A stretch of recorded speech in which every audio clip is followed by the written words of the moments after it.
अब से आपके नए आए अध्यक्ष विक्रम का ईमानदारी से पालन करना चाहिए।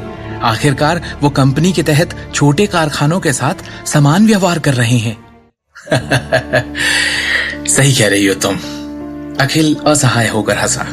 वैसे भी हमारे परिवार के दिन धीरे धीरे बेहतर होने वाले हैं। और तभी दृष्टि के चेहरे पर भी एक संतुष्टि भरी मुस्कान दिखाई दी। अब उसके चेहरे पर पहले की तरह थकान नहीं दिख रही थी और आखिरकार परिवार में माहौल काफी अच्छा था। दृष्टि, मैंने समाचार देखा जिसमें कहा गया था कि कैसे नए आए अध्यक्ष विक्रम टोकस नए और यंग लोगों को मौका देना चाहते हैं, आगे बढ़ाना चाहते हैं और बड़े पैमाने पर ज्वेलरी डिजाइनर्स हायर करने वाले हैं। और तुम तो उसमें एक्सपर्ट हो, तो तुम क्यों नहीं इस बारे में सोचती? जो गहने तुमने डिजाइन किए हैं उन्हें लेकर जाना चाहिए।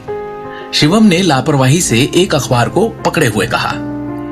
तुम तो दिन भर छोले कुलचे भेजते फिरते हो, तो तुम्हें गहनों के बारे में या इस बिजनेस के बारे में कैसे पता? सिमी ने शकी अंदाज में पूछा। दृष्टि को इस मामले में तुमसे मार्गदर्शन की कोई आवश्यकता नहीं। शिवम ने बस एक अजीब सी मुस्कान दिखाई और जवाब में ज्यादा कुछ नहीं कहा। वो जानता था कि उसकी पत्नी दृष्टि ने अपने कॉलेज के दिनों के दौरान गहनों और जेड डिजाइन में महारत हासिल की थी। अपनी पारिवारिक पृष्ठभूमि के अलावा वो उस स्पेशल करियर को लेकर भी बहुत ही भावुक थी।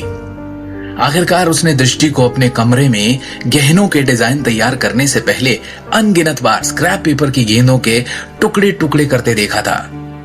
शिवम को हमेशा से यही लगा कि दृष्टि ने हमेशा एक प्रसिद्ध ज्वेलरी डिजाइनर बनने का सपना देखा था, जो आगे चलकर इंटरनेशनल गहने बनाए। हालांकि दृष्टि उसकी फैमिली के नारंग के आभूषण समूह में केवल एक साधारण कर्मचारी थी।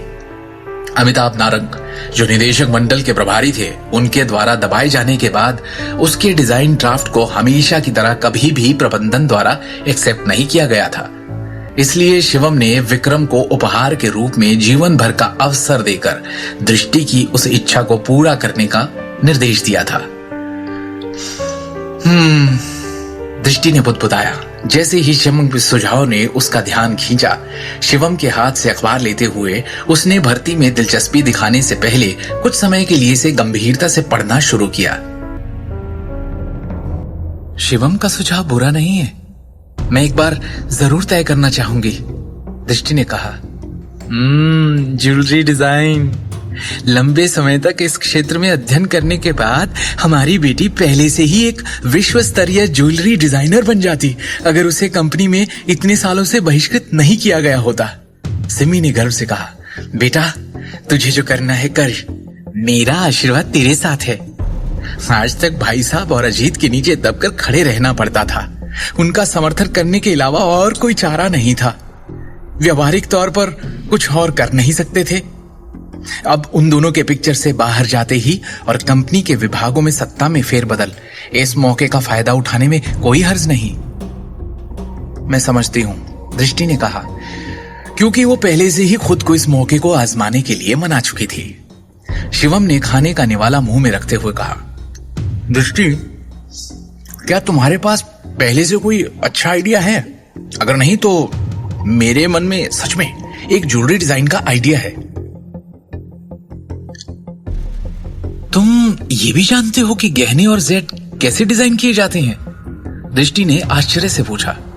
शिवम ने मुस्कुराते हुए जवाब दिया। ये मेरे बचपन के दिनों में मेरा शौक हुआ करता था। वैसे मुझे इस बात का हमेशा से अफसोस हुआ है कि मुझे इसके बारे में और जानने का मौका नहीं मिला। शिवम ने सच में अतीत के दिनों में अपने गुरु से गहनों और जेड के बारे में बहुत सी बातें सीखी थी। दृष्टि ने रुचि के साथ कहा। मुझे इसके बारे में बाद में आराम से बताना। खाने के बाद दृष्टि अपने कमरे में लौटी और अपने कबर्ड में से ज्वेलरी डिजाइन के ड्राफ्ट्स के कुछ स्क्रॉल्स निकाले और जाने से पहले शिवम को बोलती हुई गई। शिवम, कुछ देर के लिए मेरे कमरे में आओगे प्लीज? अखिल और सिमी ने हैरत में एक दूसरे की तरफ देखा। आगे की कहानी जानने के लिए देखिए अगला एपिसोड सिर्फ पॉकेट एफएम के यूट्यूब चैनल पर और शिवम द हिडन वॉरियर के सारे एपिसोड्स को सुनने के लिए डिस्क्रिप्शन में दी लिंक से डाउनलोड करें पॉकेट एफएम ऐप।